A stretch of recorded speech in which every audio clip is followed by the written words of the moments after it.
আপনার এটা খুব সমস্যা করতেছে।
নূর পরিবারের সবাই জিকু মামার নিমন্ত্রণে পুলিশ ক্যাফেতে এসেছি।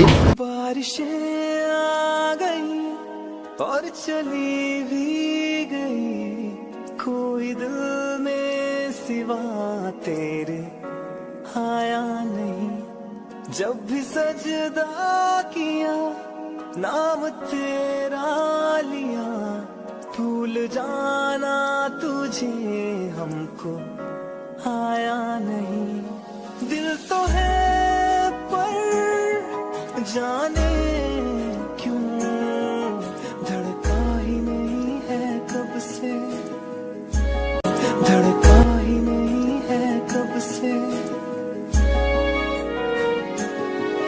ये दुआ है मेरी रब से तुझे आशिकों में सबसे मेरी आशिकी पसंद आए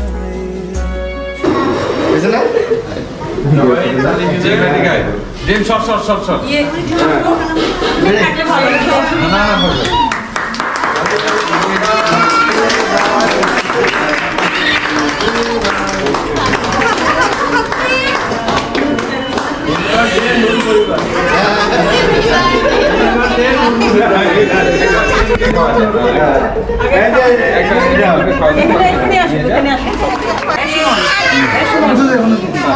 একটা বাবুকে খাওয়া দেন ছোট ছোট খাওয়া দেন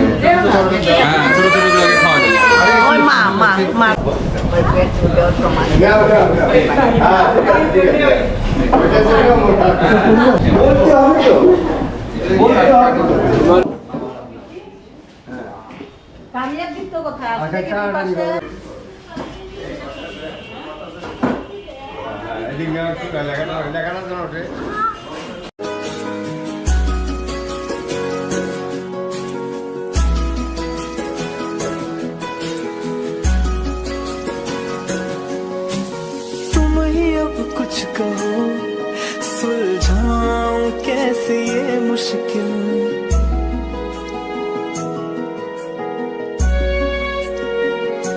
हाँ तुम ही अब कुछ कहो।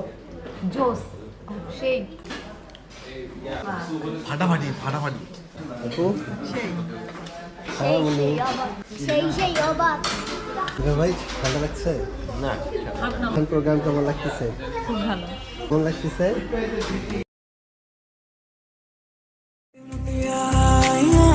पटोला बनके गन्ना दे विच पिपल पत्तियां पाही चूड़ा खनके पंठन के मुटियारा आया पटोला बनके गन्ना दे विच पिपल पत्तियां पाही चूड़ा खनके मेरे सोने वे माई मेरा किथे नहीं हो दिल। আমার বাবাজি জিকু সাহেব আমার বাসায় গিয়ে একটা কথাই বলছিলেন একদিন আমার মিসেসকে যে আন্টি আমি আজ থেকে আপনার বড় ছেলে আর এক ছেলে। আমি সেই দিন এত শান্তি পাইছি, আল্লাহর কাছে খুব দোয়াও করছি, আজও দোয়া করি আলহামদুলিল্লাহ আমার বড় ছেলে যেন এইভাবে সারা জীবন আমাদের সঙ্গে জড়িত থাকে এবং উত্তর উন্নতি কামনা করছি তার। আজকের এই বিশেষ মুহূর্তে যার যে মূলত আমরা আজকে নূর পরিবারের সকল সদস্য আমরা এখানে উপস্থিত হয়েছি। আর আজকে আমাদের এই নূর পরিবারে একজন নতুন সদস্য আমাদের যুক্ত হলো। জিকু ভাগনাকে দেখে মনে হয়নি যে আসলে উনি পুলিশ কর্মকর্তা, খুবই সাধারণ একজন মানুষ এবং খুবই একজন মিশুক মানুষ এবং সত্যিকার অর্থে মাটির মানুষ। সে একজন দানবীর, সেটাও জেনে আসছি। আজকে দেখে একটু সার্থক হলাম। তো আমি আশা করব পরবর্তী যে কোনো প্রোগ্রামে তাকে ইনক্লুড করার জন্য এবং আমরাও থাকবো, দেখবো, চিনবো। আমি তার উত্তরোত্তর সাফল্য কামনা করছি। ধন্যবাদ সবাইকে। আসসালামু আলাইকুম। জিন যখন গাইবান্ধা পেরিয়ে রংপুর পেরিয়ে বিশ্ববিদ্যালয়ে গেছে এবং বিশ্ববিদ্যালয় পেরিয়ে করোনার মধ্যে গাইবান্ধায় আসে, তখন এসেই জিকু ভাই বলতো ভাই। কিন্তু গাইবান্ধা থেকে গন্ডি পেরিয়ে যখন বিশ্ববিদ্যালয়ে গেছে তখন আমার টেনশন ছিল। ওখানে গিয়েও কিছু সিনিয়র ভাই পাইছে জাহাঙ্গীরনগর বিশ্ববিদ্যালয়। তারপর যখন বিশ্ববিদ্যালয় পেরিয়ে যখন গাইবান্ধায় করোনার মধ্যে এসে ভাইয়া বলতো এবং ভাইয়াকে একদিন দেখার আমার সৌভাগ্য হয়।